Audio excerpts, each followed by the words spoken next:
오늘 말씀은 순금 등잔대와 두 감람나무, 이거 첫 번째 시간입니다. 이 다음번까지 두 번에 걸쳐서 이 말씀을 증거할 텐데, 오늘 이제 스가랴의 또 이제 환상 가운데 1절에 보시면, 내가 말하되 천사가 다시 와서 나를 깨우니 마치 자는 사람이 잠에서 깨어난 것 같더라. 지금 어, 자기가 자고 있는데 천사가 다가와서 자기를 깨웠다는 거예요. 그러니까 지금 이게 환상 가운데 있지만 꿈은 아니고 깨어난 상태입니다. 깨어난 상태고, 분명히 자기에게 하나님께서 환상 가운데 주시는 메시지로서 듣는 것이지, 이게 그냥 비몽사몽간에 내가 꿈꾼 내용이 아니고 실제 하나님께서 말씀하신 내용이다라는 거예요. 그래서 2절에 그가 내게 묻되 내가 무엇을 보느냐, 내가 대답하되 내가 보니 순금 등잔대가 있는데 그 위에 기름 그릇이 있고 그 기름 그릇 위에 7 등잔이 있으며 그 기름 그릇 위에 있는 등잔을 위하여 7관이 있고 그 등잔대 곁에 두 감람나무가 있는데 하나는 그 기름 그릇 오른쪽에 있고 하나는 그 왼쪽에 있나이다 하고, 지금 보여지는 게 뭐냐면, 먼저 순금 등잔대가 있습니다. 순금 등잔대가 있고 그 위에 이제 순금 등잔대라는 것은 이거예요. 여러분 사진 보셨을 거예요, 아마. 사진 보셨을 텐데, 그 초 7개 등잔을 올려놓는, 우리처럼 요즘엔 촛대로 만드는데 원래는 등잔대입니다. 그래서 이렇게 생긴 거 아시죠? 이렇게 돼 있고 이렇게 하면은 총 6개잖아요. 가운데 기둥 딱 세워가지고 이게 대로 딱 되어 있는 거. 이게 순금으로 만든 거예요. 이게 과거에 성전 안에 빛을 비추는 그 대였어요. 등잔대였어요. 그래서 등잔대가 있는데, 특히 성전에서 등잔대를 사용할 때, 아까 우리 오전에 집에서 기름 등잔 사용할 때는 무슨 기름 썼다고 했습니까? 동물 기름 썼다 그랬잖아요. 근데 성전 안에 썼을 때는 동물 기름 안 쓰고요. 그 요즘 올리브유 같은 거, 감람유, 식물성 기름을 사용했어요. 왜냐하면 그게 더 고급 기름이고 끓음이라든가 이런 게 부정한 게 나오지가 않아요. 그래서 더 고급, 아주 더 비싼 그런 기름을 성전에서 사용했는데, 그게 보통 이제 일곱 촛대라는 게 바로 그런 거예요. 7 촛대라고도 하고 7 등잔대라고도 말하는 것이, 지금 아까 제가 설명했듯이 이렇게 3개 올라오면 총 6개 가운데에 딱 세워져 가지고 7, 요 대 위에 뭐가 있는 겁니까? 접시가 있는 거예요. 기름 그릇이 있고 그 기름 그릇에 이 등잔이 있는 거예요. 그래서 그 촛대 위에 이제 이 순금 등잔대 위에 기름 그릇이 그 7개 있는 곳마다 기름 그릇이 하나씩 올라가 있는 겁니다.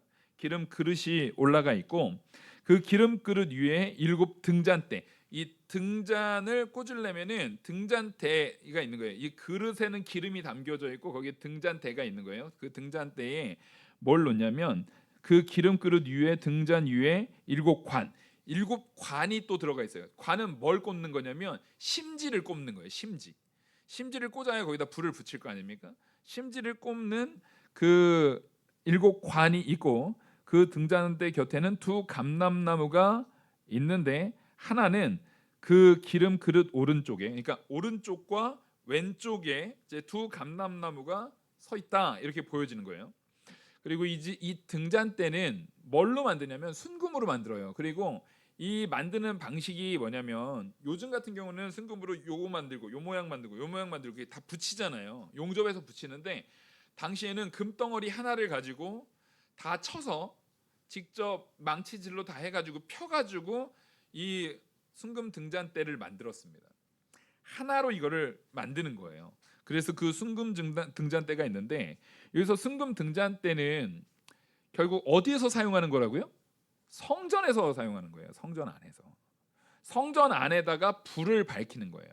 그러다 보니까 여기서 무슨 의미를 가지고 있냐면, 보통 이 금을 두드려서 만드는 이 촛대, 성전 안에서 사용하는 이 촛대에 불을 붙이는 것은 누가 하는 일이냐면요, 제사장이 하는 일이에요.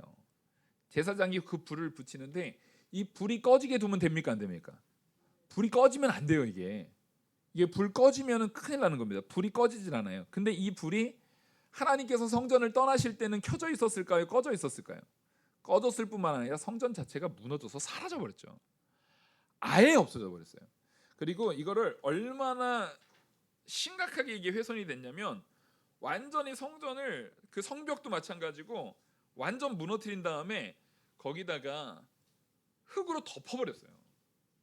완전 그 흔적 자체를 사라지게 해버리는 거예요. 처음에 이게 어떤 식으로 흙으로 덮어버리냐면 점령할 때 예루살렘 성 같은 데를 점령할 때 어떻게 하냐면 그 주변으로 토성을 쌓아버립니다.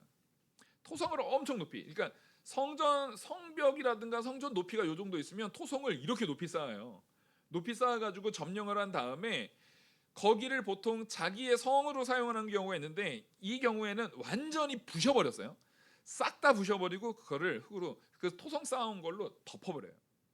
그래서 나중에 이제 느헤미야 때 성벽 재건하려고 할 때 뭐라고 말하냐면 이게 흙에 너무 깊이 묻혀 있어가지고 이걸 도저히 꺼내서 쓸 수가 없다 이렇게 말할 정도로 완전히 정말 이걸 찾아보는 것 자체가 이거를 꺼내가지고 다시 회복시키는 것 자체가 거의 불가능에 가까울 정도로 어려운 상태에 놓여져 있었는데 그걸 누가 회복하시겠다는 거예요? 하나님이 회복하시면 성전이 재건되면 거기에 당연히 뭐가 세워지는 겁니까?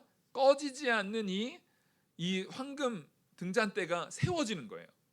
황금 등잔대가 세워지고 여기에 불이 임하는 거예요. 자, 우리가 여기서 이제 불이 임한다라고 말할 때 우리가 보통 불은 하나님의 임재와 관련이 돼 있어요. 하나님의 임재와 관련이 돼 있어가지고 지성소 안에 그 성전 안에 초대에 불이 계속 꺼지지 않게 하는 이유가 뭡니까? 누가 항상 이스라엘을 밝히는 불이 되겠다고요? 하나님이 항상 꺼지지 않는 하나님의 불빛이요 이스라엘을 비추는 불이 된다라는 의미에서 꺼지지 않는 거예요. 그 얘기는 사실 그 불은 형식적으로는 사람이 불을 붙이는 거지만 누가 붙이는 불인 거예요? 하나님이 붙이셔야 되는 거예요. 하나님이 붙이지 않는 불이면 의미가 없어요. 그래서 하나님께서 그 성전을 받으신다라고 할 때 성전이 건축이 되고 나면은 꼭 그 안에 뭐가 합니까? 하나님의 임재가 임합니다. 하나님의 임재가 임하고 그 안에서 이제 하나님께서 이스라엘을 다시는 꺼지지 않는 불꽃으로 하나님께서 보호하신다. 그거를 상징적으로 지금 보여주는 거예요.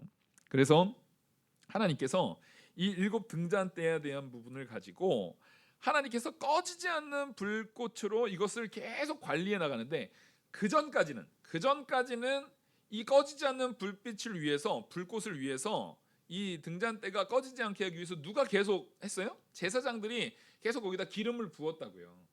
계속 기름을 채웠어요. 아까 말했듯이 감람류를 채운 겁니다. 근데 이제 그 채우시는 거를 하나님께서 뭘로 하시냐면 두 감람나무를 세워버리는 거예요. 그래서 자연스럽게 채워지게 하시겠다는 거예요. 하나님이 채우신다라는 거예요. 하나님이 채우시는 겁니다. 그리고 이 하나님이 채우신다라는 것은 하나님의 역사가 있었던 한 공간을 우리한테 상징적으로 생각나게 합니다. 왜냐하면 하나님의 임재가 항상 있고 하나님이 직접 통치하시고 하나님이 직접 만나주시는 참된 하나님의 임재가 있었던 공간 어디였습니까? 에덴 동산이었어요. 에덴 동산에 하나님의 참된 임재가 있었던 그 공간을 이스라엘 백성들에게 상기시켜 주는 거예요. 그래서 여기에서 이런 얘기를 합니다. 4절에 내게 말하는 천사에게 물어 이르되 내 주여 이것들이 무엇이니까 하니 내게 말하는 천사가 대답하여 이르되 내가 이것이 무엇인지 알지 못하느냐 하므로 내가 대답하되 내 주여 내가 알지 못하나이다 하니 그가 내게 대답하여 이르되 여호와께서 수룹바벨에게 하신 말씀이라 하니라. 만군의 여호와께서 말씀하시되 이 힘으로 되지 아니하고 이는 힘으로 되지 아니하고 능력으로 되지 아니하고 오직 나의 영으로 되느니라. 지금 이걸 말씀드려요. 지금 보면 이 두 감람나무가 그럼 뭐냐? 이 두 감람나무 이제 순금초 때는 하나님의 임재, 하나님이 다시 어디를 회복하겠다고요? 이스라엘을 회복시키겠다는 거예요. 이 이스라엘은 1차적으로는 이스라엘, 원래 유대인일 수 있지만 더 나아가서는 영적 이스라엘, 우리를 포함한 모든 이스라엘을 하나님이 회복하시겠다는 거예요. 근데 지금 성전 있어요, 없어요? 지금 성전 없어요. 지금 성전 없습니다. 그럼 이 촛대는 뭐냐면 하나님께서 계속 꺼지지 않도록 밝히시는 것.